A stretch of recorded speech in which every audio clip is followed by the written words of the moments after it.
Dear student, अस्सलाम वालेकुम। आज के लेक्चर के अंदर हमने डिस्कस करना है ह्यूमन का ब्रेन जो है वो कैसे थर्मोस्टेट के तौर पे काम करता है या जो फीडबैक मैकेनिज़्म है वो कैसे होता है। क्योंकि हमने पिछले लेक्चर के अंदर डिस्कस किया था कि थर्मो रेगुलेशन जो मैमल्स हैं, थर्मो रेगुलेशन जो ह्यूमन है वो किस तरह होती है। इस लेक्चर के अंदर हमने इस चैप्टर नंबर 15 को क्लोज करना है और आखिरी टॉपिक जो है वो हमारा मौजूद है थर्मोस्टेट। और थर्मोस्टेट को हमने क्या करना है वो स्टडी करना है और फीडबैक मैकेनिज्म को देखना है कि दिमाग जो है हमारा वो किस तरह जो है ये थर्मो रेगुलेशन को कंट्रोल करता है, किस तरह नहीं होता। लास्ट लेक्चर के अंदर हमने आपको ह्यूमन के अंदर जो है वो या मैमल के अंदर जो है वो स्ट्रेटजीज बताई थी कि किस तरह वो टेम्परेचर को कंट्रोल करता है। अगर आपका उसके बारे में कोई क्वेश्चन हो, कोई बात हो तो आप मुझसे वो काइंडली पूछ सकते हैं। और इसके अलावा जो है वो आप लाजमी फीडबैक दिया करें क्योंकि आपका फीडबैक हमारे लिए बहुत ज़्यादा ज़रूरी है। अब हम डिस्कस करते हैं अपने आज के लेक्चर को। पहली चीज़ ये है कि ये लफ्ज़ होता है थर्मोस्टेट। देखिए थर्मोस्टेट क्या होता है। थर्मोस्टेट बेसिकली एक आला होता है जो आमतौर पे यूज़ किया जाता है। जैसे आपने आयरन को देखा होगा इस तरीके को, या रेफ्रिजरेटर को देखा होगा, तो जब आप उसका वो टेम्परेचर पॉइंट सेट कर देते हैं तो जैसे ही वो उस पॉइंट तक हीट प्रोड्यूस करता है या कूलिंग प्रोड्यूस करता है तो उसके बाद वो क्या होता है, वो खुद ब खुद स्टॉप हो जाता है। तो इसमें यही जो फिनोमिना है वो क्या होता है, यही फिनोमिना हमारे ब्रेन के अंदर भी मौजूद है। हमारा जो बॉडी टेम्परेचर हमने पहले कहा था कि ह्यूमन जो है ये एंडोथर्मिक है। अब एंडोथर्मिक का मतलब ही ये होता है कि ये क्या करते हैं कि अपनी बॉडी की हीट को एक नैरो रेंज पर मेंटेन करते हैं। दूसरा हमने बात की थी कि मैमल जो है खासतौर पे ह्यूमन और बर्ड हो गए, ये हाई टेम्परेचर रखते हैं जो इनके मेटाबॉलिक रेट के लिए ज़रूरी है, जो इनको अडाप्टेशन के लिए ज़रूरी है, डिफरेंट किस्म की डाइवर्सिटी के लिए क्या इनके लिए ज़रूरी है। अब सवाल ये पैदा होता है कि जब इसके अंदर जो है वो थर्मोस्टेट टाइप का फंक्शन मौजूद है, हाई टेम्परेचर को मेंटेन करना, तो वो कैसे होता है। हमारी बॉडी का जो टेम्परेचर है वो 37 डिग्री सेंटीग्रेड तक मेंटेन रहता है। अगर ये टेम्परेचर जो है वो 37 डिग्री सेंटीग्रेड से अबव हो जाए, फर्ज करो ये हो गया है क्या चीज़ 38 39, तो ये क्या कहलाएगा, ये कहलाएगा हाइपरथर्मिया। इसका मतलब है कि हाइपरथर्मिया में क्या हुआ, फीवर बढ़ गया, बॉडी टेम्परेचर बढ़ गया। ठीक है, अगर ये 37 से कम हो जाए 35 34 या 36 तो हमें क्या महसूस होगा, हमें सर्दी महसूस होगी जिसे हाइपोथर्मिया का नाम देंगे। तो इसका मतलब इस नैरो रेंज के ऊपर टेम्परेचर को मेंटेन करना बहुत ज़्यादा ज़रूरी है। इसीलिए हमारे दिमाग के अंदर एक क्या है, फोर ब्रेन है। उस फोर ब्रेन के अंदर एक पार्ट मौजूद है जिसका नाम है हाइपोथैलेमस। ये हाइपोथैलेमस जो है ये हमारे दिमाग के अंदर जो मौजूद है ये एक थर्मोस्टेट के तौर पर काम करता है, उसी रूल्स पर काम करता है। यानी कि ये टेम्परेचर को क्या करता है, उसी रेंज में मेंटेन करने की कोशिश करता है ताकि टेम्परेचर क्या रहे, मेंटेन रहे। ये फोर ब्रेन का हिस्सा जो है ये मौजूद होता है। ठीक है, अब ये करता क्या है, करता ये है कि इसने जो है रिस्पॉन्ड करना होता है चेंज इन टेम्परेचर। जैसे ही टेम्परेचर चेंज होगा तो उस टेम्परेचर के चेंज करने की वजह से ये क्या करेगा, ये रिस्पॉन्ड शो करेगा। ये रिस्पॉन्ड शो करेगा, कैसे शो करेगा रिस्पॉन्ड, अब हम उसको डिस्कस करते हैं। फर्ज करें कि टेम्परेचर हो गया हाई। अब जब टेम्परेचर हो गया हाई तो हाई टेम्परेचर की वजह से क्या करेगा, पहला काम ये जो है हाई टेम्परेचर को मालूम करने के लिए हमारी स्किन के अंदर मौजूद होते हैं थर्मो रिसेप्टर। थर्मो रिसेप्टर्स क्या करेंगे, उसको जो है स्किन के अंदर मौजूद से ले लेंगे और वो सिग्नल भेजेंगे। क्या भेजेंगे, वो सिग्नल। जैसे ही सिग्नल भेजेंगे तो हमारा जो है क्या होगा, हमारा जो है वो हाई टेम्परेचर को बेयर करने वाला मैकेनिज्म स्टार्ट हो जाएगा। अब उसमें क्या क्या होगा, उसमें पहली चीज़ होगी जिसे हम कहते हैं वासोडाइलेशन। देखिए वासोडाइलेशन होगा। वासोडाइलेशन का मतलब ये है कि ब्लड वेसल्स क्या हो जाएंगी, वो फैल जाएंगी।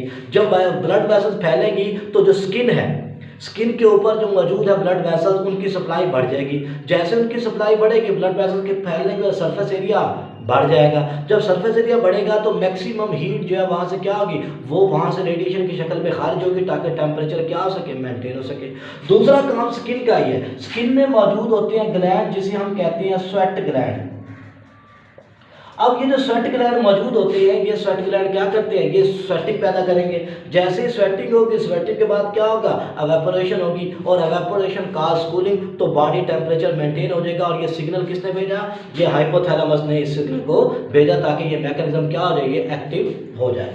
अब दूसरी चीज़ क्या होती है, लो टेम्परेचर। फर्ज करें कि टेम्परेचर क्या है, वो लो हो गया है। अब वो टेम्परेचर जो है वो लो हो गया है, तो वो लो टेम्परेचर भी क्या करता है, वो भी क्या करता है, डैमेज कर सकता है। तो उसके लिए भी क्या होता है, उसके लिए इसके अपोजिट चलेगा। कैसे कि हमें मालूम है कि लो टेम्परेचर से बचने के लिए ऑर्गेनिज्म में क्या होता है, मैकेनिज्म होता है। कौन सा, पहले हमारे जिस्म में कपकपाहट शुरू हो जाएगी। जब हमारे जिस्म में कपकपाहट शुरू होगी तो हम कहेंगे हमारे जिस्म में क्या होगी, हमारे जिस्म में शिवरिंग हो गई है। तो शिवरिंग थर्मोजेनेसिस हो जाएगा, मसल्स के कॉन्ट्रैक्ट और रिलैक्स करने की वजह से हीट पैदा होना शुरू हो जाएगी। फिर दूसरा क्या होगा, दूसरा आपको मालूम है थायराइड ग्लैंड है या ब्राउन फैट होती है कुछ के अंदर। अब हमें क्या होगा, थायराइड ग्लैंड जो है वो थायरॉक्सिन पैदा करेगा, वो स्टिमुलेट करेगा, जिसकी वजह से हमारा जो मेटाबॉलिज्म है वो बढ़ जाएगा।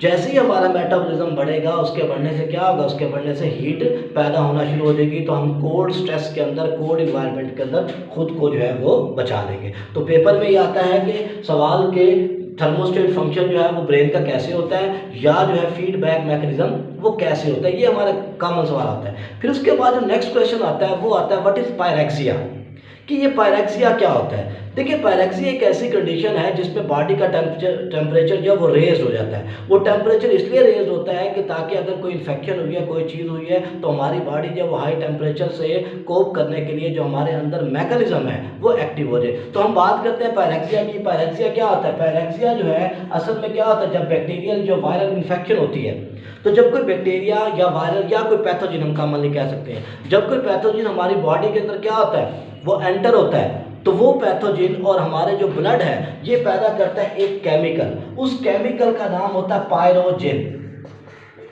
अब ये जो पायरोजिन केमिकल होता है, असल में ये केमिकल जो है ये हाइपोथैलेमस का जो सेट पॉइंट होता है, जैसे कि हाइपोथैलेमस ने 37 डिग्री सेंटीग्रेड पे सेट किया हुआ खुद को कि ये टेम्परेचर ऑप्टिमम है, लेकिन ये उसके सेट पॉइंट को क्या करता है, बढ़ा देता है। जैसे उसके सेट पॉइंट को क्या करता है, मिसप्लेस कर देता है या डिसप्लेस कर देता है, उसको वहां से शिफ्ट कर देता है। तो शिफ्ट करने के बाद उसका जो मैकेनिज्म है वो एक्टिव नहीं होता। तो पायरोजिन की वजह से क्या होता है, वो एक्टिव नहीं होता और टेम्परेचर बॉडी का बढ़ना शुरू हो जाता है। अब पायरोजिन की वजह से जब बॉडी का टेम्परेचर बढ़ेगा तो उसके बॉडी के टेम्परेचर के बढ़ने की कंडीशन को क्या कहते हैं, वो पायरेक्सिया कहते हैं। तो pyrexia is a high temperature state in which body temperature क्या होता है, वो इनहांस हो जाता है। That state in which body temperature क्या होता है, enhance due to a chemical which is called as pyrogen. और ये पायरोजन क्यों पैदा हुआ है, क्योंकि पैथोजन, बैक्टीरिया, वायरस वगैरह जब जिस्म के अंदर एंटर हुए हैं तो उन्होंने ब्लड सेल्स के साथ क्या किया, एक केमिकल जो है वो पैदा कर दिया है। असल में ये ज़रूरी होता है इसलिए